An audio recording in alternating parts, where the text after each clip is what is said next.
नमस्कार, आप देख रहे हैं मनी 9 और मैं हूं आपके साथ विशाल शर्मा। देखिए, केंद्र सरकार के लाखों कर्मचारी और पेंशन भोगी 8वें वेतन आयोग के गठन का इंतजार कर रहे हैं।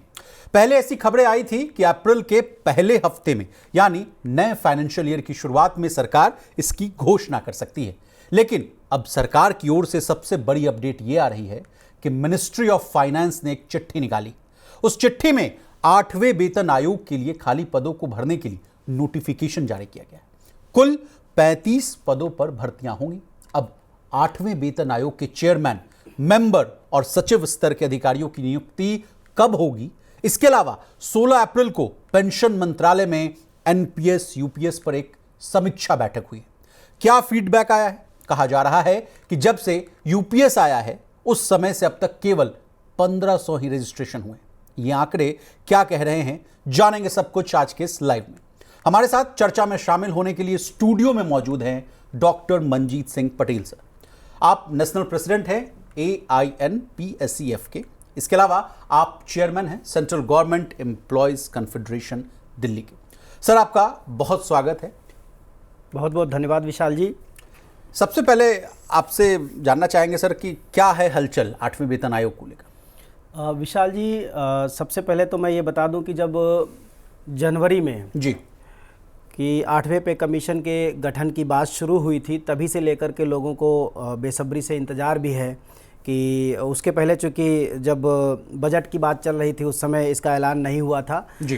तो तब से लेकर के अभी देश भर के जितने भी सेंट्रल गवर्नमेंट के एम्प्लॉयज़ हैं या फिर स्टेट गवर्नमेंट के एम्प्लॉयज़ हैं, PSUs के लोग हैं, ऑटोनोमस बोर्ड के लोग हैं, सभी को बेसब्री से इसका इंतज़ार है।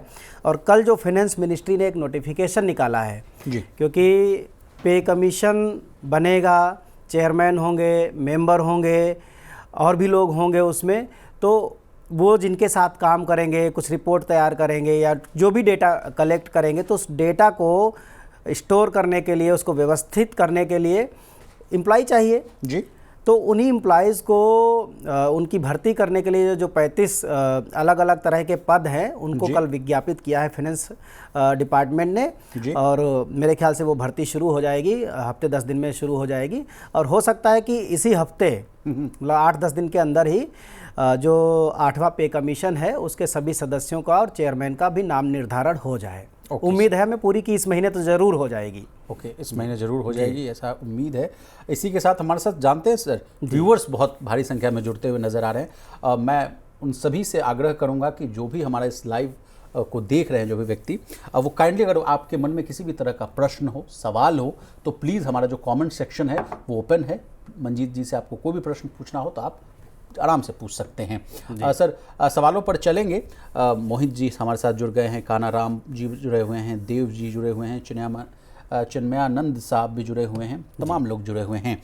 लेकिन सबसे पहले अब आपसे बात करने की शुरुआत करते हैं सर। जैसा कि आपने कहा कि 35 पदों की जो भर्ती है उसमें कौन कौन लोग होंगे सर, वो हम अगर उसको आसान भाषा में डिकोड करना चाहें। देखिए, बेसिकली ये वो एम्प्लॉयज़ होंगे जो इस पूरे पे कमीशन की जो भी वार्ताएं होंगी, मीटिंग के जो नोट्स बनेंगे उनको व्यवस्था करने के लिए सेक्शन ऑफिसर होंगे, एडमिन ऑफिसर होंगे, चेयरमैन को कहीं ले जाना है तो ड्राइवर्स भी होंगे और दूसरा क्लरिकल स्टाफ होगा। तो इस तरह की भर्ती है इसमें।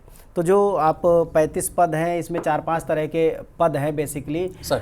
इस सेक्शन अफसर होंगे, असिस्टेंट सेक्शन अफसर होंगे, एडमिन अफसर होंगे और मतलब जो है डेटा एंट्री ऑपरेटर होंगे, ड्राइवर्स होंगे, MTS होंगे जो जिन्हें आप मल्टीपल टास्किंग स्टाफ कहते हो, वो होंगे। और भी 1-2 पद जो हैं जो ज़रूरत के लिए एक तरीके से एक ऑफिस बनाया जाएगा। सर। तो वो ऑफिस में जितने लोग चाहिए वो उनकी भर्ती की जाएगी और उसके बाद चेयरमैन और जो मेंबर होंगे तो वो जब पूरा काम करना शुरू करेंगे तो वो उस पूरे रिकॉर्ड को उनका काम होगा कि मैनेज करेंगे जी। अब कुछ सवाल है मंजीत जी, उन पर आते हैं। जैसे 16 अप्रैल को ना पेंशन मंत्रालय में एनपीएस और यूपीएस पर एक समीक्षा बैठक हुई। क्या फीडबैक आया है उस पर और यूपीएस का क्या होगा सर, ये हम आपसे समझना चाहेंगे। देखिए, जो 16 अप्रैल को जो बैठक हुई, चूँकि ये बेसिकली एनपीएस को रिव्यू करने के लिए, जब से यूनिफाइड पेंशन स्कीम का गजट आया है तो इसको सरकार बहुत मतलब जो है पॉजिटिव थी इस मामले को लेकर के कि यूनिफाइड पेंशन स्कीम लेकर के सरकार आ रही है और तकरीबन मतलब 1.25 करोड़ कर्मचारी और रिटायरीज़ हैं जी पूरे देश में। और जो एनपीएस से अफेक्टेड लोग हैं वो तकरीबन 91 लाख हैं पूरे देश में, जिनमें से 30-32 लाख सेंट्रल गवर्नमेंट के हैं जी। तो सरकार को बहुत भरोसा था कि इन 30-32 लाख जो केंद्रीय कर्मचारी हैं उनमें से 50-60% लोग यूनिफाइड पेंशन स्कीम को ऑप्ट करेंगे जी। अब ये 1 अप्रैल से शुरू हो गया है जी। अब कल तक 17 दिन हो गए। 17 दिन होने के बाद भी अभी 1500 रजिस्ट्रेशन हुए हैं तो इसका मतलब ये है कि यूनिफाइड पेंशन स्कीम को उन 32 लाख लोगों ने जो सेंट्रल गवर्नमेंट के एम्प्लॉयज़ हैं पूरी तरीके से नकार दिया है। ओके। और स्टेट गवर्नमेंट के एम्प्लॉयज़ चूँकि अभी जा ही नहीं सकते क्योंकि उनका तो पोर्टल बाद में खुलेगा, जब उनके यहाँ इंडोर्समेंट हो जाएगा यूनिफाइड पेंशन स्कीम का तब जाएगा, या फिर जो अभी सेंट्रल ऑटोनोमस बोर्ड के एम्प्लॉयज़ हैं तो वहाँ जब तक कि यूनिफाइड पेंशन स्कीम का गजट इंडोर्समेंट नहीं हो जाता तब तक वो नहीं होगा। तो अभी जो प्योर सेंट्रल गवर्नमेंट के एम्प्लॉयज़ हैं उनके लिए पोर्टल खुला हुआ है और उनमें से केवल 1500 लोगों ने इसको ऑप्ट किया है। तो जाहिर सी बात है सरकार को ये समझना चाहिए कि लोग बड़ा सिंपल सा, सीधी, स्ट्रेट फॉरवर्ड, वो बस इतना चाहते हैं कि आफ्टर रिटायरमेंट जब वो घर जाएं तो अपने बुढ़ापे की सामाजिक आर्थिक सुरक्षा की गारंटी को लेकर के घर जाएं।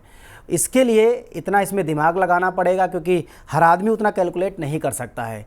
ये यूनिफाइड पेंशन स्कीम 20 साल में क्या देगी, 25 साल की नौकरी है तो क्या देगी, 30 साल की नौकरी है तब कैसा रिस्पांस रहेगा, 30 साल से ऊपर की नौकरी है तो उसका रिस्पांस अलग, मतलब इतना इसमें झोल हो गया है कि अलग अलग तरह की कैलकुलेशन, और वो कैलकुलेशन क्योंकि कोई नहीं बता सकता कि आज से अगला जब पे कमीशन, अगला तो छोड़ दीजिए जी, अभी जो 8वां पे कमीशन आएगा इसी में तस्वीर स्पष्ट नहीं है कि 8वें पे कमीशन में कितना ग्रोथ मिलेगा, क्या फिटमेंट फैक्टर होगा, कोई नहीं जानता है। अभी 55% डीए चल रहा है, 2026 में जिनका इंक्रीमेंट लगना है जनवरी में, डीए को अगर आप मतलब इंडोर्स भी कर देते हैं, जिसे कहते हैं मर्ज कर देते हैं, तो बेसिक सैलरी में जी बेसिक में अगर मर्ज कर देते हैं तो आप देखिए कि 55% तो चल रहा है, अभी 2-3% कुछ और बढ़ेगा जुलाई वाले मंथ में जो इस बार तो मात्र 2% बढ़ा, तो आगे भी ये ऐसे ही बढ़ाएंगे। तो इनका तो यही है कि कर्मचारी को जितना कम दे सके, मतलब जो है क्या मैं इस बात के लिए कहूँ कि तो सारा जितना की कटौती होती है वो सरकारी कर्मचारी के ऊपर ही करती है सरकार। तो मतलब जो है फिटमेंट फैक्टर क्या आएगा, क्या ग्रोथ फैक्टर होगा, तो सब कुछ अनसर्टेन है, कोई बता नहीं सकता कि जिसकी 30 साल की नौकरी है 30 साल के बाद क्या उसकी बेसिक सैलरी होगी, क्या उसके पास डियरनेस अलाउंस होगा, जब वो रिटायर होगा तो कितना उसके पास एनपीएस में कॉर्पस होगा, कितना उसके पास यूनिफाइड पेंशन स्कीम में कॉर्पस होगा। तो ये तय करना कि वो एनपीएस में रहे या यूपीएस में चला जाए ये बहुत लेंदी है, बहुत मुश्किल काम है। तो जब इतना जटिल बनाना है, अभी भारत इतना सशक्त नहीं हो पाया है कि मतलब हर आदमी अगर कैलकुलेशन कर ही लेते, तो मैं तो सबसे पहले कह रहा हूँ कि जी जिन्होंने इस गजट को बनाया, नहीं आपसे अनुरोध करेंगे मंजीत जी कि आपके सामने एक जो डेटा था जो हम लोग जो दिखा रहे हैं, NPS fund, UPS fund, basic salary, इस पर अगर आप कुछ जो मैं इस पर मैं पूरे एक एग्जांपल के साथ विशाल जी आपको बताऊंगा कि मतलब जो है जिसकी 25-30 साल की नौकरी है, 32 साल की नौकरी है, तो ये बिल्कुल एक्चुअल डेटा होगा। मतलब थोड़ा वेरी करेगा, ऐसा नहीं कि वेरी नहीं करेगा, लेकिन ये एक रियल डेटा है, ये मेरा खुद का डेटा है एक्चुअली। तो हमने आज की डेट में हमने इस डेटा को निकाला है ताकि हम पूरे देश के लोगों को ये बता सकें कि अगर आपकी 30 साल से ऊपर की नौकरी है, 32-34 साल की नौकरी है, तो एनपीएस में क्या होगा, यूपीएस में क्या तमाम होगा। लोग सवाल भी पूछते रहते हैं कि यूपीएस नहीं चाहिए, ये भी लिख रहे हैं कमेंट सेक्शन में लोग कि मैं नौकरी में हूं तो कौन सा बेहतर होगा, ये भी सवाल पूछते रहते हैं लोग सर। तो ऐसे में बहुत ही जरूरी हो जाता है जानना कि which is the best option, NPS है कि यूपीएस है। अब ओपीएस तो इस खेल में रहा नहीं सर, तो आपसे अनुरोध करेंगे कि ये ग्रेड पे, बेसिक पे वाला जो मामला है इसको समझाइए सर। जी विशाल जी, मतलब ये देखिए मैं आपको बता दूं कि ये मेरा एक्चुअल डेटा है। अगर पहली स्लाइड इसमें दिखाएं मुझे, एक पहला स्लाइड मैं प्रोड्यूसर साहब से अनुरोध करूंगा कि पहला, हाँ बस यहाँ पर रुकिए। देखिए मेरा चूंकि खुद का डेटा है ये, आज की डेट में जो बेसिक सैलरी है वो 76,500 रुपये है सर हमारी, और डीए भी 55% चल रहा है जी। तो अभी जो एनपीएस में आज की डेट में जो फंड है टोटल वो 46,89,000 है आज की डेट में। ठीक, 2043 के जून में मेरा रिटायरमेंट है, कुल नौकरी 34 साल की बैठती है। तो अगर एनपीएस के फंड को हम आज से लेकर के कैलकुलेट करते हुए जाते हैं। साल में चूंकि एक इंक्रीमेंट लगता है 3% का, तकरीबन 3 पॉइंट समथिंग % आता है वो जो पे मैट्रिक्स है।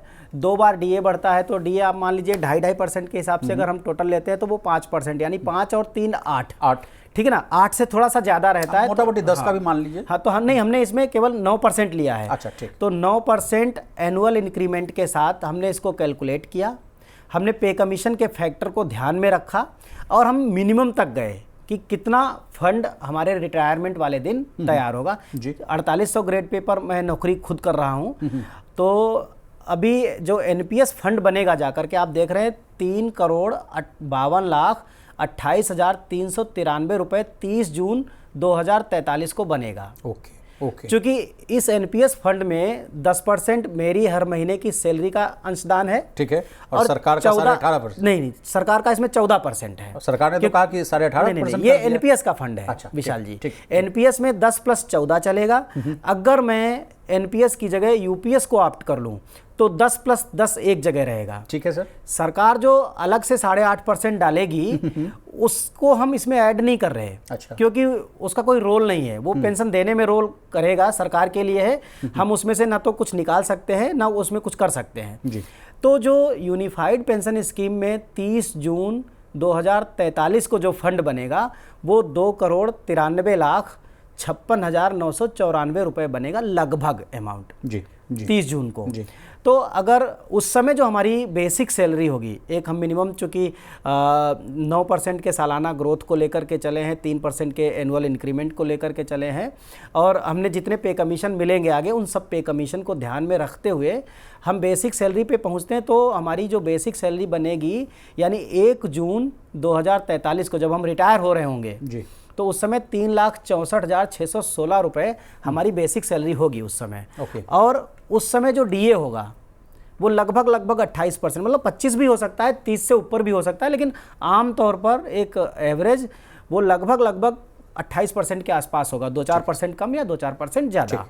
ठीक है सर। तो वो पहुंचेगा। तो अब इसके अगली वाली स्लाइड पे जाइए, तो मैं आपको बताऊंगा कि मतलब जो है एनपीएस में क्या बनेगा, यूपीएस में क्या बनेगा, क्या ठीक रहेगा। ठीक है, मैं प्रोड्यूसर साहब से गुजारिश करूंगा कि नेक्स्ट स्लाइड चलाएं सर प्लीज। जी तो जी बिल्कुल ये हमने बता दिया कि हमारा ग्रेड पे 4800 है, बेसिक पे 76,500 है आज की डेट में। करंट फंड हमारे पास इस समय वो 46,89,000 है। रिटायरमेंट हमारा जून 2043 में है और हमने एनुअल ग्रोथ डीए के साथ मिलाकर के 9% सालाना लिया है। अब अगली स्लाइड पे जाएंगे। तो अगली स्लाइड पे एक बार चले जाइए, जो सबसे बड़ी स्लाइड है जी। हाँ, बस इस पर रुकना है। तो देखिए एनपीएस में चूंकि 10% हमारा है और 14% सरकार का है, तो 10 + 14 मिलके जो 24% जो टोटल कॉर्पस का मतलब इकट्ठा होता है, अगर उसमें से हम 41% निकाल लें, ठीक है, सरकार हमें 60% तक निकालने का पावर देती है, ठीक है, लेकिन हम 41% निकाल रहे हैं क्योंकि उसमें जो हमारा टोटल कॉर्पस है वो 41% है। अच्छा, टोटल में ठीक। हम चाहें तो मैक्सिमम निकाल सकते हैं, लेकिन अभी हम इसलिए इसको कंपेयर कर रहे हैं 41% से, क्योंकि उस टोटल 3,52,00,000 रुपए में हमारा 41% है, तो वो बनेगा 1,44,43,611 रुपए। ओके। तो अगर हम इस पैसे को निकाल लें तो बाकी जो पैसा बचा वो अब सरकार का अंशदान है। तो अगर उस पैसे को जो बचा वो बचा 2,07,84,751 रुपए बचेंगे। ठीक है सर। अगर हम इसको एन्युटी के रूप में किसी बैंक में डाल देते हैं, ठीक है, इसको हम एन्युटाइज करा लेते हैं, तो जो हमारी पेंशन बनेगी वो 1,03,800 रुपए उस दिन हमारी पेंशन बनेगी। ओके सर, ओके, एनपीएस में। अब देखिए सबसे जो यहाँ पर एक महत्वपूर्ण बात है, मान लीजिए पेंशनर की डेथ हो जाती है 2-4 साल, क्योंकि ये फिक्स पेंशन है, ये बढ़ेगी नहीं, ये फिक्स रहेगी। मान लीजिए 2, 4, 6, 10 साल के बाद जब भी कभी पेंशनर की डेथ होगी तो वही सेम 1,03,800 रुपए पेंशन उसके स्पाउस को मिलना शुरू हो जाएगा। ओके, डिडक्शन नहीं है। लेकिन यूपीएस में तो सर कहा गया कि नहीं, मैं अभी यूपीएस में नहीं आ रहा। अच्छा, ठीक है, एनपीएस मैं अभी एनपीएस बताना चाह रहा हूँ। तो अगर फिर वही जो पेंशन आपको मिल रहा था 1 लाख समथिंग का जो आप बता रहे हैं, वही स्पाउस को मिलेगा, वो डिडक्शन नहीं, क्योंकि ये कॉर्पस बेस्ड पेंशन है, यहाँ कोई डिडक्शन नहीं होगा। ओके।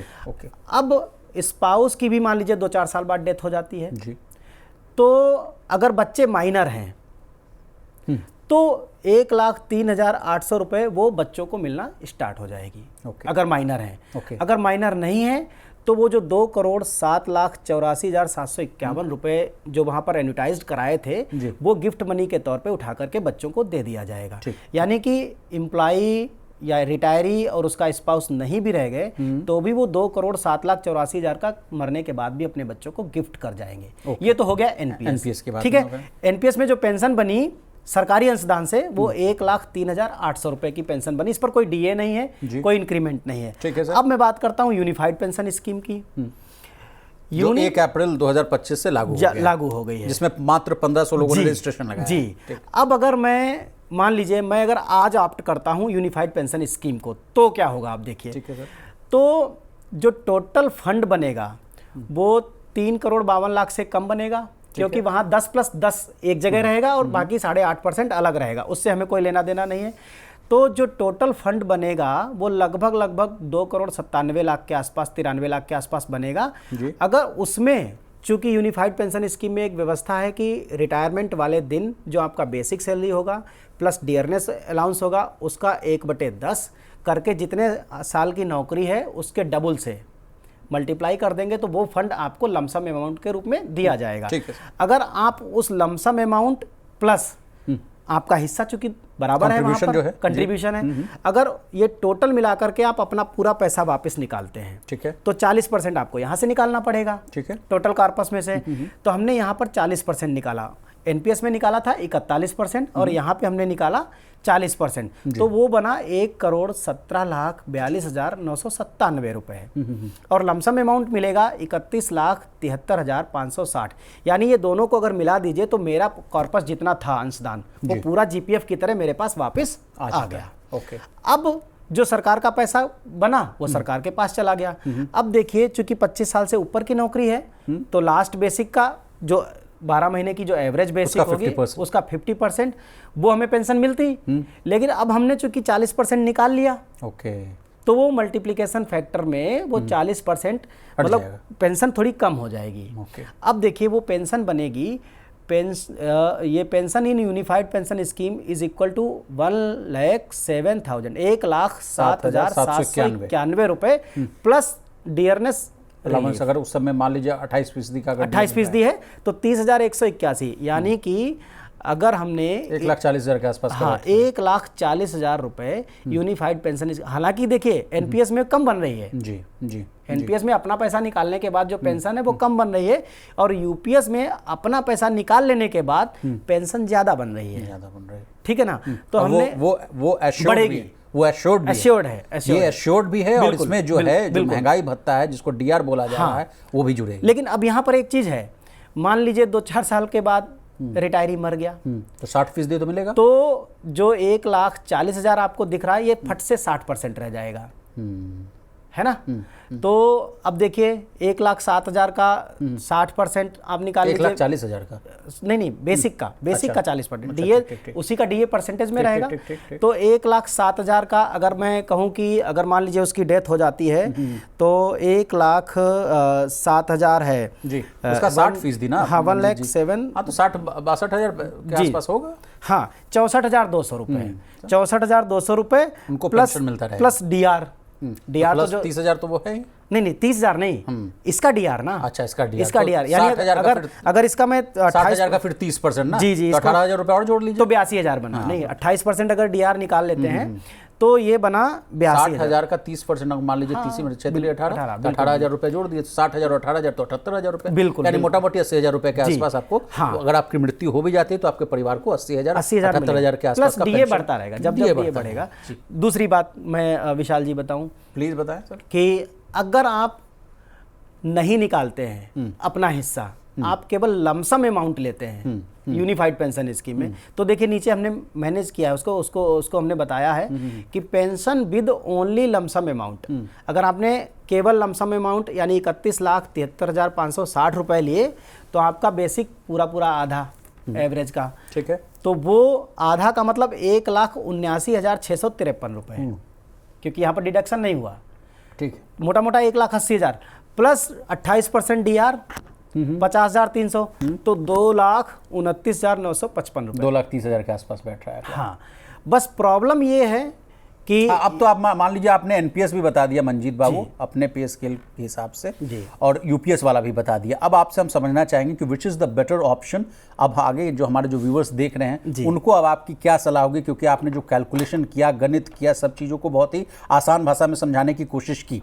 अब अगर कोई प्रश्न पूछ रहा हो तो उसको आपकी क्या सलाह होगी? देखिए विशाल जी, इसमें क्या है कि decision person to person vary करेगा सर। मैंने किस बिहाफ पर भी वेरी करेगा वो भी मैं बताता हूँ। मैंने जो कैलकुलेशन किया, मेरी 34 साल की नौकरी है, एक लंबी नौकरी है, एक बड़ा कॉर्पस बनेगा, ठीक है। लेकिन जिनकी what about the paramilitary forces जो आर्मी में छोटी नौकरी में छोटा कॉर्पस होगा, कॉर्पस कम होगा, समय कम रहा होगा, तो जाहिर सी बात है कि यहाँ पर हम देखते हैं कि भाई 34 साल की नौकरी करने के बाद एक बड़ा अमाउंट इकट्ठा हुआ है और रिटायरमेंट के बाद कुछ भी सर्टेनिटी नहीं है कि कितने साल कौन जिंदा रहेगा। कोई बीमार हो सकता है, रिटायरमेंट से पहले भयानक बीमार हो सकता है, किसी को अलग अलग तरह की डिजीजेस हो सकती हैं। तो ऐसे केसेस में ये पर्सन टू पर्सन वेरी करेगा कि वो किस स्कीम को बेहतर मानता है। अब यूनिफाइड पेंशन स्कीम, मैं ये तो मानता हूँ कि पहले से कुछ बेहतर है जी। लेकिन सर्टेनिटी नहीं है, क्योंकि जब आपने कॉर्पस बेस्ड या फंड बेस्ड ही पेंशन स्कीम कर दिया तो एटलीस्ट जब रिटायरी की मौत हो सर तो उसको 60% फैमिली पेंशन नहीं करनी चाहिए। ओके। क्योंकि फंड बेस्ड है, उसमें आपको कोई भी डिडक्शन नहीं करना चाहिए।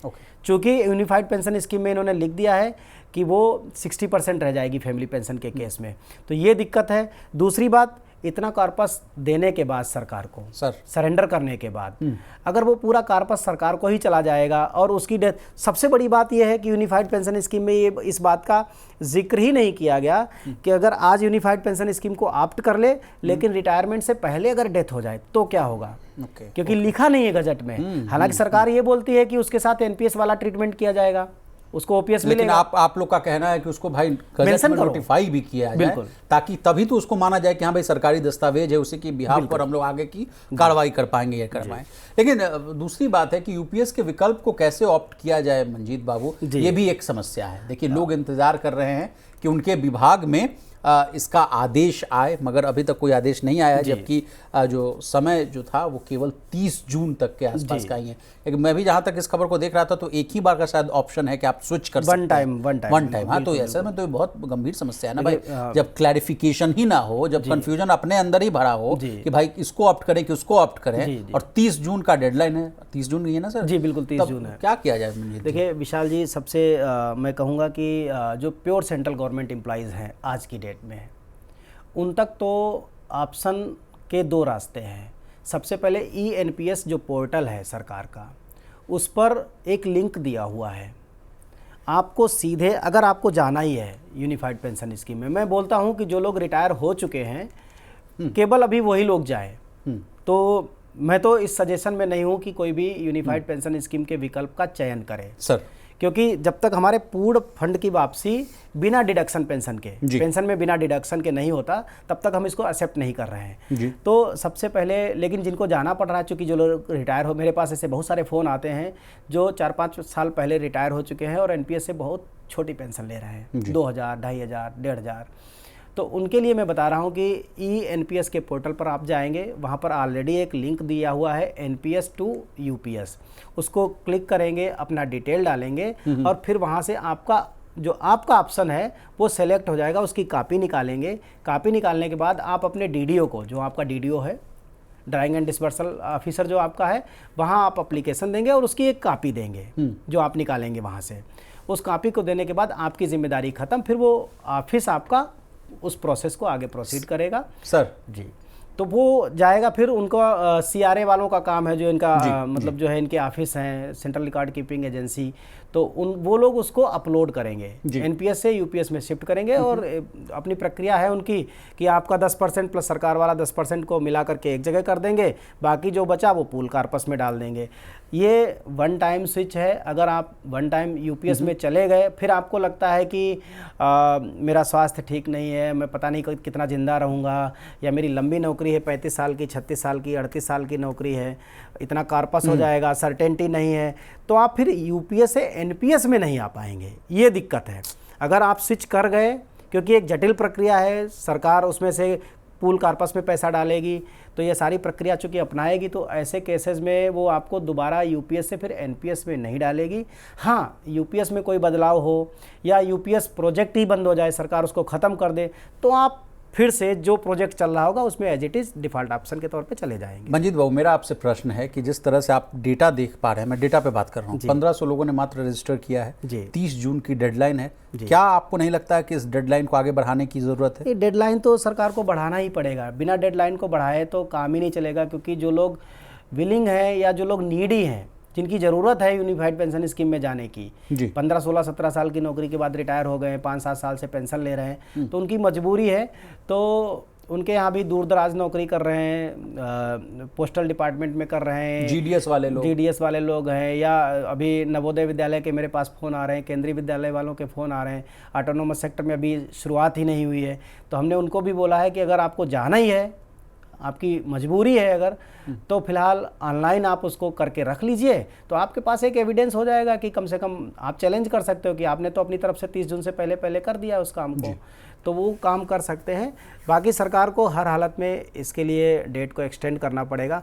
मैं तो सीधे यही बोलूँगा कि सरकार को यूनिफाइड पेंशन स्कीम को वापस लेकर के, और ओल्ड पेंशन के जितने प्रावधान हैं उनके बिना सरकारी कर्मचारियों का काम ही नहीं चलेगा। उन प्रावधानों को चाहे एनपीएस में चाहे यूपीएस में उनको इंडोर्स करें। जी, लेकिन मंजीत जी, आप बोल रहे हैं कि जिनकी नौकरी जो है 20 साल से कम की है वे यूपीएस में जा सकते हैं, लेकिन देखिए 25 साल से अधिक की नौकरी के बाद रिटायर होने वाले यूपीएस में ना जाएं, ऐसा आप क्यों कह रहे हैं? अगर किसी एग्जाम्पल्स आप इसको समझा पाएँ सर। मैंने इसके पहले भी आपको बताया कि देखिए लंबी नौकरी के बाद एक कार्पस हैंडसम अमाउंट इकट्ठा हो जाता है जी, और उस कार्पस के बाद चूँकि आपके पास इस बात की कोई श्योरिटी नहीं है कि रिटायरमेंट के बाद आप कितने साल तक जिंदा रहेंगे जी, ये सबसे बड़ी प्रॉब्लम है। ठीक है भाई, जो लंबा जिएगा उसके लिए चलो ठीक है, यूपीएस बढ़िया है, वो अगर 20 साल जिंदा रहेगा तो डीआर के साथ एक अच्छी पेंशन ले लेगा सर। लेकिन अगर मान लो उसने यूनिफाइड पेंशन स्कीम ऑप्ट कर ली और साल 2 साल बाद ही मर गया, तो पैसा भी गया और फैमिली पेंशन भी 60% रह गई, और मान लो कहीं 2-4-1 साल में वो भी अगर स्पाउस भी उसकी भी डेथ हो गई, तो उसने जो मतलब जो है एक तरीके से रिस्क लिया, उसका रिस्क बेकार हो गया। ठीक, उसने सारा कार्पस भी दे दिया और पेंशन भी उसके बच्चों को नहीं मिल पाई ठीक से। वो वाला मामला हम लोग समझ चुके हैं। अब अंतिम सवाल एनपीएस यूपीएस से जुड़ा हुआ, फिर उसके बाद सीधे लौटेंगे 8वें वेतन आयोग पर और उसके बाद सवाल लेंगे हम। देखिए, एनपीएस यूपीएस पर आगे सर कुछ होने की और संभावना है क्या सरकार में? और इसके साथ ही मेरा अभी एक प्रश्न है जो लगातार हम लोग उस चीज़ पर कवर करते आए हैं, तमाम रिपोर्ट्स भी आती रही है कि सर लोग कहते हैं कि no NPS no UPS only OPS, वो वाला मामला कहाँ ठंडे बस्ते में जाता हुआ दिख रहा है? देखिए, एक चीज़ मैं कहूँगा कि बदलाव जैसे कुदरत का एक नियम है सर, वैसे ही भारत का जो सबसे बड़ा डॉक्यूमेंट है, सबसे बड़ा नियम है जिसे हम संविधान कहते हैं, उसमें भी 124 से ज़्यादा संशोधन हो चुके हैं। आप कोई भी पॉलिसी उठा करके देख लीजिए, हर पॉलिसी में समय के साथ बदलाव करने पड़ते हैं। एनपीएस बुरा था, एनपीएस में कई बदलाव करने पड़े, 10 से 14 करना पड़ा। डेथ एंड डिसेबिलिटी के केस में ओल्ड पेंशन स्कीम का विकल्प देना पड़ा। फिर उसमें फंड मैनेजर को स्विच करने का, चेंज करने का, अलग से फंड मैनेजर को लेने का प्रावधान करना पड़ा जी। उसके बाद फिर ये भी करना पड़ा कि आप चाहो तो टियर 2 भी खोल सकते हो आप। फिर उन्होंने एक और बदलाव किया कि आप चाहो तो अपने कार्पस को कुछ दिन होल्ड करा सकते हो वहीं पर, उसे डिफ़र बोलते हैं, मतलब एन्युटी डिफ़र करा लो, तो 4 साल बाद जितना कार्पस हो जाए उसके आधार पर तय कर लो। तो उसके बाद एनपीएस में ही एक नई ब्रांच खोल दी गई, यूनिफाइड पेंशन स्कीम आ गई। तो ऐसा नहीं होगा कि कोई बदलाव ना हो। जो अब एनपीएस नहीं रहा तो यूपीएस भी यूपीएस नहीं रह जाएगा आने वाले समय में। अभी यूपीएस में भी बहुत बदलाव की गुंजाइश है, ज़रूरत है, तो सरकार को वो ज़रूरी बदलाव करने पड़ेंगे, वो चाहे एनपीएस में करे चाहे यूपीएस में करे। और कर्मचारियों का हिस्सा वापस करने के बाद उनको उनकी सर्विस के आधार पर जो पेंशन बननी चाहिए वो पेंशन देनी पड़ेगी सरकार। अब आप लौटते हैं सर 8वें वेतन आयोग पर। देखिए, वित्त मंत्रालय के जो एक्सपेंडिचर सचिव हैं मनोज गोविल साहब, उन्होंने मनी कंट्रोल को अपना एक बाइट दिया था। उसमें उन्होंने बताया था कि देखिए, 1 महीने पहले की बाइट है सर, कि अगर आयोग जो है 8वें वेतन आयोग का जो गठन है वो 2025 में मार्च के महीने में हो जाता है, तो रिपोर्ट जो है मार्च 2026 तक आने की उम्मीद है।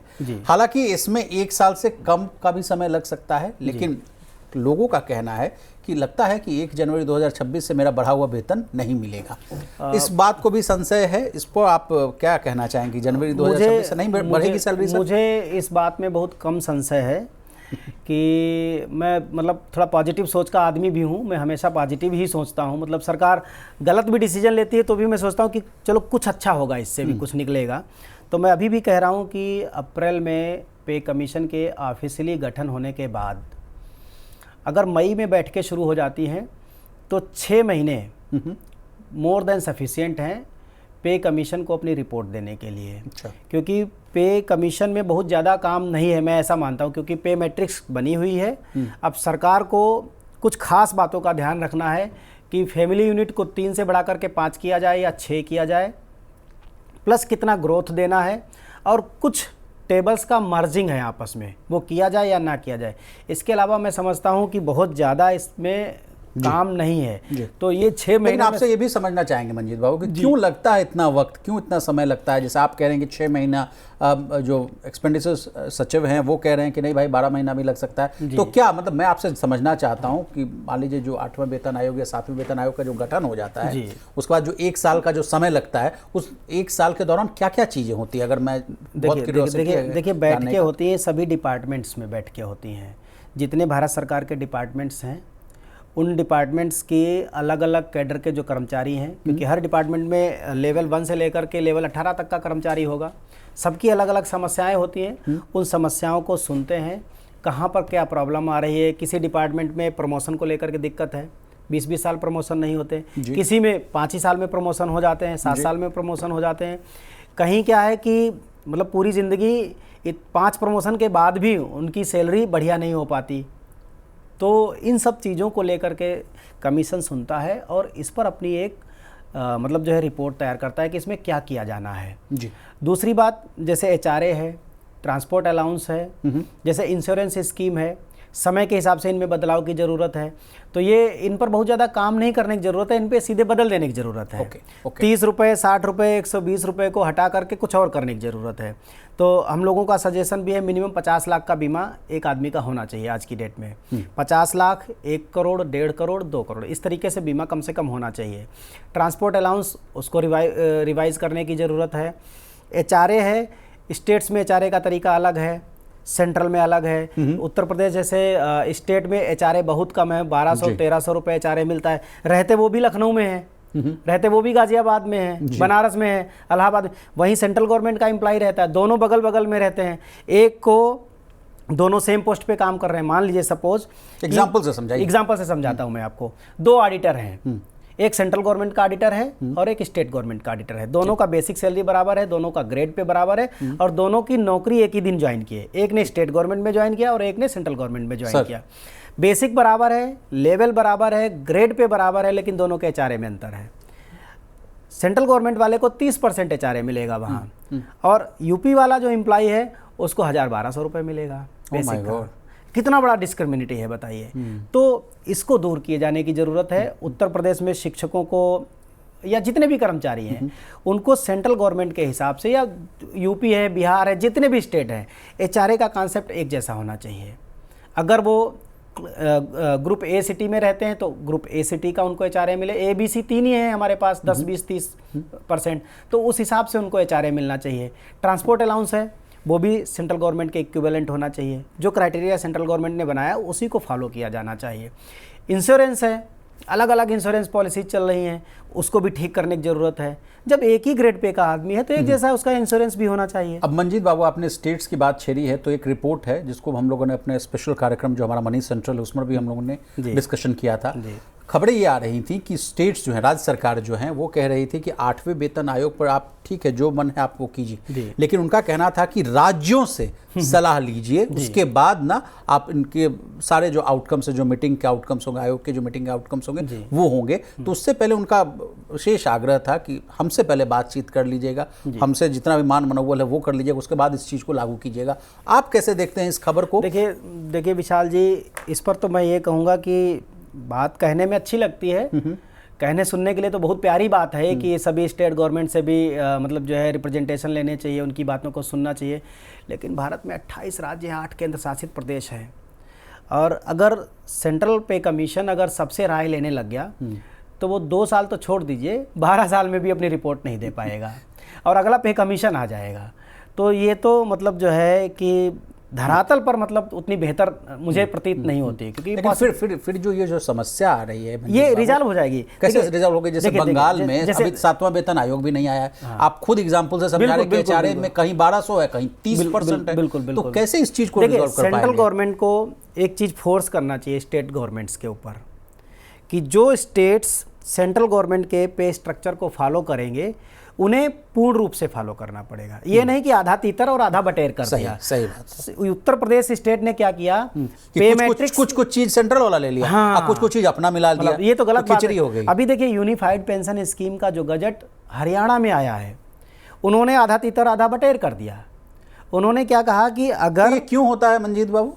ये क्या किया मैंने अतिरिक्त बोझ ना पड़े? देखिए इसके पीछे जो दलील है वो ये है कि इनके पास वित्त की प्रॉब्लम है, इनके पास रेवेन्यू की प्रॉब्लम है, इनके ऊपर ये बहुत बड़ा बोझ पड़ जाएगा, ये स्टेट उसको बियर नहीं कर पाएंगे। नहीं कर पाएंगे तो क्यों आप सेंट्रल पे कमीशन को फॉलो करते हो? फॉलो ही मत करो ना, फिर आप अपना सेंट्रल पे कमीशन बनाओ, स्टेट पे कमीशन बना लो। आप CPC की जगह आप SPC बना लो, हरियाणा स्टेट पे कमीशन बना लो, उत्तर प्रदेश पे। अब मैं बात करूँगा कि यही हाल पंजाब का भी है, वहाँ भी 7वां पे कमीशन आया ही नहीं।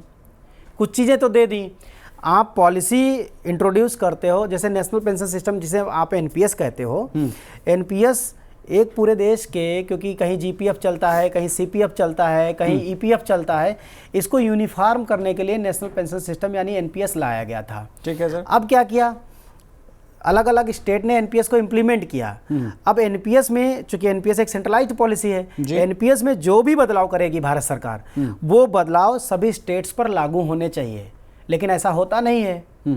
अगर सेंट्रल गवर्नमेंट ने अपने कंट्रीब्यूशन को NPS में 10 से बढ़ा के 14 कर दिया, तो आज कई राज्य ऐसे हैं जो अपने ऑटोनोमस बोर्ड के कर्मचारियों को अभी भी 14% कंट्रीब्यूशन नहीं दे रहे हैं। वो 10 और 10 ही चल रहा है।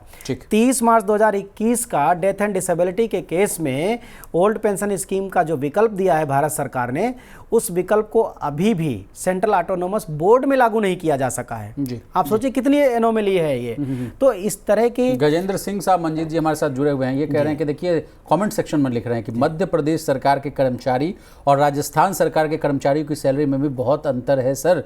और उसके बाद विवेक साहब हमारे साथ जुड़े हुए हैं, इनका प्रश्न है सर कि सर क्या UPS में पे कमीशन का फायदा मिलेगा कि नहीं, अपडेट दीजिए प्लीज। RTI से भी मैं अपडेट मांग रहा हूँ, वो भी नहीं मिल पा रहा है। जी, ये गजेंद्र जी का जो आखिरी जो सवाल है, ये बहुत शानदार सवाल है, और इस पर मैंने 26 मार्च को क्लैरिफाई किया था, क्लैरिफिकेशन दिया था लाइव आकर के, क्योंकि 25 मार्च को पेंशन लायबिलिटीज़ डिस्टिंग्विशमेंट बिल करके संसद में एक पास हुआ था, फाइनेंस बिल के अनुपूरक के रूप में सर। उसमें ये कहा गया था कि सरकार को ये पावर है कि एक विशेष डेट से उसको कट ऑफ मान करके उस डेट से पहले वाले पेंशनर और उस डेट के बाद वाले पेंशनर में विभेद स्थापित कर सके, मतलब उनको अलग अलग कंसीडर कर सके। इसका मतलब ये हुआ, यूनिफाइड पेंशन स्कीम के गजट में साफ साफ लिखा है कि ये एक फंड बेस्ड स्कीम है, सर्विस ईयर बेस्ड स्कीम नहीं है, फंड बेस्ड है जी। फंड बेस्ड स्कीम है तो इसका मतलब है कल को सरकार ये कहेगी, क्योंकि आपने 32 साल, 30 साल, 25 साल, 24 साल की नौकरी करने के बाद आपका इतना फंड इकट्ठा हुआ था सरकार का और पूल कार्पस मिला करके और आपका, इतना मिलाकर के इकट्ठा हुआ, इस आधार पर हमने आपको पेंशन दी जी। अब पे कमीशन आ रहा है 1 जनवरी 2026 को, तो 1 जनवरी 2026 से जो पहले रिटायर हो गए उनका फंड ही अलग था। तो इसका मतलब है कि कल सरकार ये कह देगी कि 1 जनवरी 2026 से जो लोग पहले रिटायर हो चुके हैं एनपीएस में या यूपीएस में, उनको 1 जनवरी 2026 से पे कमीशन का लाभ नहीं मिलेगा। ये किया जा सकता है और करेगी सरकार। मुझे तो पूरा विश्वास है कि इसी के लिए वो डिस्टिंग्विशमेंट बिल लाई है। अच्छा। एक सीमा सैनी साहब हमारे साथ जुड़ गई हैं सर, इनका भी एक सवाल है, ले लीजिए। I am group B employ in Delhi government, my basic pay is 70,000, I have joined the service in the September 2011 और वो कह रही हैं कि आई वुड रिटायर इन 2035 में मैं रिटायर हो जाऊंगी। तो मेरा टेन्योर 24 साल का है। I want to ask which pension scheme shall I choose, UPS लें कि एनपीएस लें, क्या अगर इसके साथ ही मंजीत बाबू आपसे आग्रह भी है कि तमाम जितने भी इस तरह के जो सवाल है उसका एक मोटा मोटी आंसर भी दे दीजिए कि अगर मान लीजिए इतना टेन्योर है नौकरी का तो इसके लिए आपको एनपीएस ठीक रहेगा या यूपीएस ठीक रहेगा? बड़ा कठिन सवाल है, क्योंकि मेरे इस जवाब से अगर मैं सीधा जवाब दूं तो कल को अगर मेरे जवाब से अगर ये संतुष्ट नहीं हुई तो कहेंगे हम मुकदमा करते हैं आप पर, क्योंकि आप ही ने सजेस्ट किया था। लेकिन खैर मैं आऊँगा सीमा जी के सवाल पर। इन्होंने कहा कि 24 साल की इनकी नौकरी है, इनका बेसिक सैलरी है 70,000 रुपये है। अगर ये भी बता पाएँ कि आज की डेट में इनके पास कॉर्पस कितना है। जी, अगर सीमा जी आप लाइव में जुड़ी हुई हो तो आपसे प्लीज आग्रह है कि नीचे कमेंट सेक्शन में कितने साल इनकी नौकरी अभी बची हुई है? 24 साल। नहीं, अभी बची कितनी है? अच्छा, ठीक है। ये कब की ज्वाइनिंग है इनकी? 2011 की ज्वाइनिंग है या रिटायरमेंट इन्होंने कब बताया? 35 में। तो 2035 में से 2011 निकाल देते हैं, यानी 24 साल की नौकरी है और अभी हम चल रहे हैं 25 में, 10 साल और है। और अगर टोटल कार्पस ये बता दें तो मैं बहुत आसान हो जाएगा इसको अगर जब तक नहीं बताते हैं तब तक आगे बढ़ते हैं सर। साहिबा जी हमारे साथ जुड़ गई हैं। 8th पे कमीशन में टोटल कितना पैसा बढ़ने का चांस है सर लेवल 7 में? इसी के साथ आर्काइड फार्मूला फिटमेंट फैक्टर से जुड़े हुए जितने भी जो उलझन है उनको भी सुलझाने की कोशिश कीजिए मंजीत बाबू जी। क्या उम्मीद लग रहा है? अब तो आप कह रहे हैं कि इस अगले एक हफ्ता में जो है सरकार से मैं ज़्यादा उम्मीद करता नहीं हूँ विशाल जी, लेकिन मैंने पहले भी बोला है कि अगर मेरे बोलने से सरकार मान जाए, दे तो मैं 2.84 भी नहीं, 2.86 भी नहीं, मैं 10.86 मांगूंगा। अगर बोलने से दे दे, मांगने से दे दे।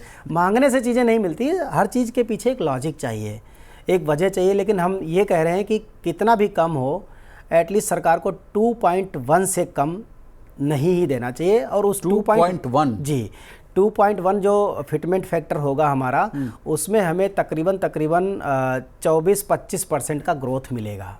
अच्छा जी, मैंने मिनिमम जो बेसिक सैलरी है वो 18,000 से बढ़कर कितने हो जाएगी? 2.1 के हिसाब से 2.1 से आप मल्टीप्लाई कर लीजिए तो लगभग देख लेते हैं हम 18,000 को मिनिमम वाला है तो 2.1 से करते हैं तो 37,800 बनता है। 37,000 ठीक है। सर एक और सवाल है कि क्या यूपी पुलिस के कर्मचारियों के वेलफेयर के लिए 8th पे कमीशन में राज्य सरकार द्वारा कोई निर्णय लिया जा सकता है, जैसे कि रिस्क और हार्डशिप अलाउंस? इस पर क्या कहना चाहेंगे? ये उत्तर प्रदेश के जो पुलिसकर्मी हैं उनकी जो एसोसिएशन है या जो उनका रिप्रेजेंटेशन है उस पे तय करेगा, उत्तर प्रदेश की सरकार पर तय करेगा। वो सेंट्रल गवर्नमेंट पे बिल्कुल भी तय नहीं करेगा, क्योंकि सेंट्रल गवर्नमेंट भले ही मतलब जो है रिप्रेजेंटेशन ले वहाँ से, तो भी वो स्टेट गवर्नमेंट को फोर्स नहीं कर सकती, बस उसको केवल एक सलाह दे सकती है। तो इसके लिए आपको उत्तर प्रदेश की सरकार में इस बात को उठाना होगा और उनसे इस बात की गुजारिश और डिमांड करना पड़ेगा। ओके। आलोक मिश्रा साहब हमारे साथ जुड़ गए हैं। सर आपका बहुत स्वागत है। आपने पूछा है कि सेंट्रल ऑटोनॉमस इंस्टीट्यूशंस के एम्प्लॉयज़ को 8th पे कमीशन से क्या उम्मीद रखनी चाहिए? देखिए अब सारी उम्मीदों का जो दारोमदार है वो मंजीत सिंह पटेल साहब के कंधों पर है। मतलब नहीं लोग, मैं ये ऑन स्क्रीन में आपके सामने मैं कह रहा हूँ कि चूंकि आप जो सभी मुद्दों को बहुत ही आसान भाषा में सारे कैलकुलेशंस को डिकोड कर देते हैं तो लोग आपसे बहुत उम्मीद लगाए बैठते हैं कि भाई मेरे मन में ये जो सवाल है इसका उत्तर कैसा होगा, क्या होगा, क्या हो सकता है, फ्यूचर पर्सपेक्टिव भी जानना आपसे लोग चाहते हैं, तो इनका जवाब भी आप दे दीजिए सर। तो आलोक जी के सवाल के जवाब में मैं कहूँगा कि अभी मैंने एक बात कही थी कि 30 मार्च 2021 का जो एनपीएस का गजट था वो आज तक सेंट्रल ऑटोनोमस बॉडीज़ पर लागू नहीं है। जिसकी लाठी उसकी भैंस की कहावत एक चरितार्थ हुई है अभी हिंदुस्तान में फिर से, और कुछ ऑटोनोमस बॉडीज़ ने उसको अब इम्प्लीमेंट करा लिया। चंडीगढ़ की एक मतलब एसजीपीजीआई है, शायद वहाँ पर इसको लागू करा लिया है, मेरे ख्याल से एम्स में इसको लागू करा लिया है, लेकिन कोई ऐसा जनरल सर्कुलर अभी तक नहीं निकला है कि सभी सेंट्रल ऑटोनोमस बोर्ड पे इसको लागू कर दिया जाए। पहली बात तो ये, इस घटना को हो गया है 5 साल। 30 मार्च 2021 से अभी हम 2025 चल रहा है हमारा, तो 4-5 साल इसको हो गया, अभी वो नहीं इम्प्लीमेंट हो पाया। तो यूनिफाइड पेंशन स्कीम के बारे में मैं क्या मानूं कि इसको कितना वक्त लगेगा। तो भारत सरकार को इस पे कमीशन में हमारी एक विशेष सलाह रहेगी कि सेंट्रल गवर्नमेंट चाहे एम्प्लॉई हो, चाहे सेंट्रल ऑटोनोमस बोर्ड के एम्प्लॉई हो, चाहे सेंट्रल पीएसयू के एम्प्लॉई हो, चाहे रेलवे के हों, चाहे सेंट्रल सिविल सर्विसेज के हों, चाहे सेंट्रल सेक्रेटरीट सर्विसेज के हों, कोई भी एम्प्लॉई हो, कानून सबके लिए एक जैसा होना चाहिए। अगर सरकार ने कोई बदलाव किया है वो उसी डेट से सभी डिपार्टमेंट्स में, सीएसएस में भी, रेलवेज़ में भी, ऑर्डिनेंस में भी, ऑटोनोमस में भी, पीएसयूज़ में भी, जिनको भी उस पे मैट्रिक्स के हिसाब से वेतन दिया जाता है, उस नियम को सब पर एक समान लागू कर दिया जाना चाहिए। इस बात की सबसे पहले व्यवस्था करी जानी चाहिए। जी जी जी। अब मंजीत जी आगे बढ़ते हैं। रविंद्र सिंह साहब हमारे साथ जुड़े हुए हैं। इनका सवाल है कि हमारे पैरामिलिट्री फोर्सेस के जवानों को पुरानी पेंशन व्यवस्था अब बहाल होनी चाहिए, जबकि जो गोली है, यानी जो बुलेट की बात कर रहे हैं, गोली जो है भेदभाव नहीं करती है, तो बीजेपी सरकार क्यों कर रही है पैरामिलिट्री फोर्सेस के जवानों के साथ भेदभाव? ये कह रहा है रविंद्र सिंह साहब का। अब पैरामिलिट्री फोर्सेस से भी जो जुड़ा हुआ जो मामला है उसको भी हम आपसे समझना चाहेंगे मंजीत जी। वो कहते हैं कि हमारी जो टेन्योर है, जो नौकरी करने का जो अवधि होता है वो बहुत कम होता है, क्योंकि अर्ली रिटायरमेंट वाला वहाँ कॉन्सेप्ट है। तो वैसे लोग जो वंचित हो जाते हैं उनको क्या सलाह होगी? पहली बात तो वहाँ अर्ली रिटायरमेंट नहीं है। ओके, हाँ, रिटायरमेंट वहाँ भी 60 साल की उम्र पे ही है। अच्छा। तो लेकिन एक चीज़ है कि आर्म्ड फोर्सेस जिन्हें भारत सरकार मतलब मिलिट्री सर्विसेज मानती है, चाहे वो वायुसेना हो, थल सेना हो, जल सेना हो, यहाँ पर 16 साल की नौकरी के बाद लोग रिटायर हो जाते हैं और वहाँ पर ओल्ड पेंशन स्कीम दे रखी है। अच्छा, जो तो वही अर्ली रिटायरमेंट की मैं बात कर रहा था, वहाँ पर है। अच्छा, जैसे शॉर्ट सर्विस कमीशन है, वो 16-17 साल के बाद रिटायर हो जाते हैं। अच्छा, वहाँ पर ओल्ड पेंशन स्कीम का क्राइटेरिया है। वैसी ही परिस्थितियों में हमारे पैरामिलिट्रीज़ के लोग नौकरी करते हैं।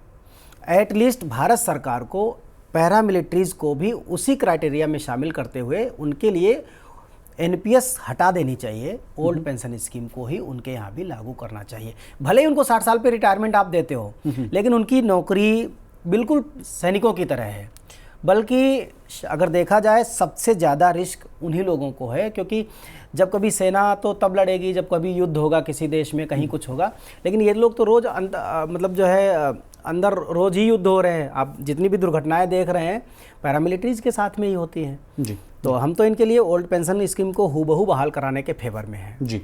अब कुछ फटाफट और सवाल ले लेते हैं मंजीत बाबू। एक देखिए खबर आई थी जनवरी में ही कि सरकार जो है हेल्थ मंत्रालय जो है सीजीएचएस को हटाकर इंश्योरेंस बेस्ड योजना लाने पर विचार कर रही है। जबकि मेरे भी जो परिवारजन में लोग जो है, मेरे जो नाते रिश्तेदार हैं, उन्होंने भी, जैसे हमारे नाना जी हुए, नानी हैं, उन्होंने भी सीजीएचएस की खूब सुविधा ली है और बहुत अच्छी स्कीम्स थी। अब इसका कहा जा रहा है कि इसका जो नाम है central government employees pensioners health insurance scheme, ये रखा जा सकता है। ये सीजीएचएस वाला मामला क्या है मंजीत बाबू, इसको हटाने से क्या होगा? देखिए, सीजीएचएस का मैं आपको एक बार समझा देता हूँ। सेंट्रल गवर्नमेंट जो हेल्थ स्कीम है, जब तक आदमी नौकरी करता है, अलग अलग मतलब जो है लेवल के अधिकारी को अलग अलग तरह की सुविधाएं, जैसे कि एम्पैनल्ड हॉस्पिटल होते हैं, सीजीएचएस के एम्पैनल्ड हॉस्पिटल होते हैं, वहाँ आप जाइए तो वहाँ सरकारी रेट पर वो हॉस्पिटल्स ट्रीटमेंट करते हैं। फिर जो आपका बिल बनता है वो आप वो आप बिल लगाते हैं अपने डिपार्टमेंट में, फिर वो रिम्बर्समेंट सरकार के द्वारा होता है। दूसरे वो जो जिन्हें आप कहते हैं कैशलेस, तो ज़्यादातर रिटायरीज़ को कैशलेस सुविधा मिली हुई है, तो वो उन्हीं इम्पैनल्ड हॉस्पिटल में आप कराओगे तो आपको कोई पेमेंट नहीं देना है। वो हॉस्पिटल्स आपके बिल आपके डिपार्टमेंट में भेजेगा और उनको पेमेंट वहाँ से होता है। ये तो सीजीएचएस है। जहाँ सीजीएचएस की सुविधा नहीं है, मान लीजिए आप किसी दूर दराज के गाँव में रह रहे हैं, किसी ऐसे नोटिफाइड एरिया में रह रहे हैं जहाँ पर सीजीएचएस के हॉस्पिटल ही नहीं है, तो छोटी मोटी ज़रूरतों के लिए आपको ट्रीटमेंट लेना पड़ेगा। तो वहाँ पर वो देते हैं फिक्स मेडिकल अलाउंस, एफएमए उसको बोलते हैं। अच्छा, वो 3000 रुपये है और उसकी भी डिमांड चल रही थी 5000, 10,000 ऐसे करके। तो वो फिक्स मेडिकल अलाउंस उन लोगों को मिलता है जहाँ पर सीजीएचएस की फैसिलिटी नहीं है। अच्छा। अब जो डिमांड जो अभी जो आपने क्वेश्चन किया, यहाँ पर इंश्योरेंस, जैसे अभी आयुष्मान भारत एक योजना है, भारत सरकार की बहुत महत्वाकांक्षी परियोजना है ये।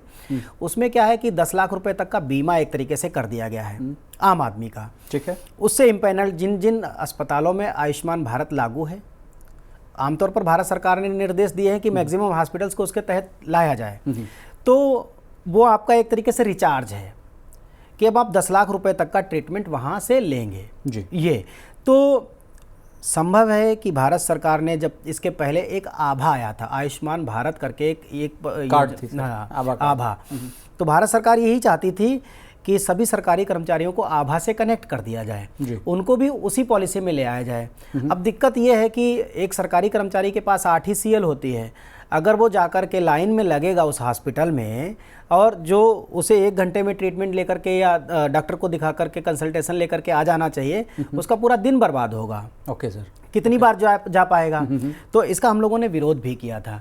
तो इस तरह की कोई भी योजना लाने से पहले उसका सबसे पहले अवलोकन होना चाहिए कि भारत सरकार के कर्मचारियों को, क्योंकि हमारी संख्या तो 1% से भी कम है, एटलीस्ट अगर आप हमें भी सही से, फिर आप कहोगे कि वर्क जो है वो मतलब जो है अफेक्ट हो रहा है, कि वर्क कल्चर ख़राब हो रहा है, तो ये तो दिक्कत आएगी। अगर जाकर के अगर आपसे कह दिया जाए कि जाइए विशाल जी कि कल पत्नी को दिखाना है और जाकर के उस स्वामी दयानंद हॉस्पिटल में आपको दिखाना है, 1 घंटे के काम में आपको पूरा दिन लगेगा, क्योंकि वहाँ 3 किलोमीटर की लंबी जब लाइन होगी ना, तो आप दिखाने से पहले ही टूट जाओगे। तो ये दिक्कतें हैं, तो इसको सरकार को कंसीडर करना पड़ेगा। हम तो इसका विरोध करते हैं कि जो सीजीएचएस की जो फैसिलिटी चल रही है वो एकदम परफेक्ट है, ठीक चल रही है, उसको चलने दिया जाए, उसको और बल्कि बेहतर करने की कोशिश की जाए, कैशलेस हो जाए सबके लिए, तो वो मच बेटर होगा। ओके। अब चूंकि शो को वाइंड अप करेंगे सर, लेकिन अब 8वें वेतन आयोग पर जो लास्ट हमारी जो आपसे बात हुई थी सर, उसमें कहा गया था कि टर्म्स ऑफ रेफरेंस तक आसपास हम लोग पहुंचते हुए दिख रहे थे। क्या गाड़ी वहीं तक अटकी हुई है या कुछ और आगे बढ़ी है? आपकी मुलाकात भी होने वाली है सर, आप मंत्रालय में भी जाते हैं, मंत्री साहब से भी आपकी मुलाकात होती है, तो क्या नया अगर लेटेस्ट अपडेट है जो हम अपने व्यूअर्स को दे पाएं आपके माध्यम से, तो वो क्या होगा मंजीत बाबू? क्योंकि बहुत जो आंखें हैं एकदम टिकी हुई है कि कब 8वां वेतन आयोग लागू होगा। विशाल जी, टर्म ऑफ रेफरेंस जिसमें कि 15 पॉइंट दिए गए थे उस समय, वो 2 महीने पुरानी घटना है, तकरीबन 1.5 महीना पुरानी घटना है। टर्म ऑफ रेफरेंस दे दिए गए हैं। जब तक कि अब पे कमीशन का ऑफिशियली गठन नहीं हो जाता, सदस्यों की एंट्री नहीं हो जाती, उसके पहले तो अब कुछ होना नहीं है। अब सरकार को केवल टर्म ऑफ रेफरेंस पर वो मोहर लगा चुकी कि ये हमारे सब्जेक्ट हैं जिन पर हमारा पे कमीशन बात करेगा। तो पहले तो पे कमीशन ऑफिशियली गठित हो जाए, फिर उसका एक शेड्यूल निकलता है कि कहाँ कब बैठकें शुरू होंगी, उनकी मीटिंग शुरू होंगी। तो मुझे लगता है कि पहले पे कमीशन का गठन हो जाए इस महीने, मुझे बहुत विश्वास है कि इसी महीने हो जाएगा जी। और उसके बाद हम देखते हैं कि क्या क्या बैठकें हैं, क्योंकि हमने भी तैयार कर रखी है अपनी चीज़ें कि हमें क्या क्या लेकर के जाना है सरकार के पास, किन किन बिंदुओं पे बात करनी है। हमारा रिप्रेजेंटेशन रेडी है ऑलमोस्ट जी। लेकिन अब तक की जो सबसे बड़ी खबर ये है कि सरकार ने एक बड़ा कदम ले लिया है, एक कदम आगे बढ़ती हुई दिख रही है। खाली पदों को भरने के लिए नोटिफिकेशन जारी कर दिया गया है। 35 पदों पर होगी भर्तियां, डेपुटेशन आधार पर जो है वो निकाली गई हैं भर्तियां, और 1 जनवरी 2026 से कहा जा रहा है कि 8वां वेतन आयोग लागू हो जाएगा।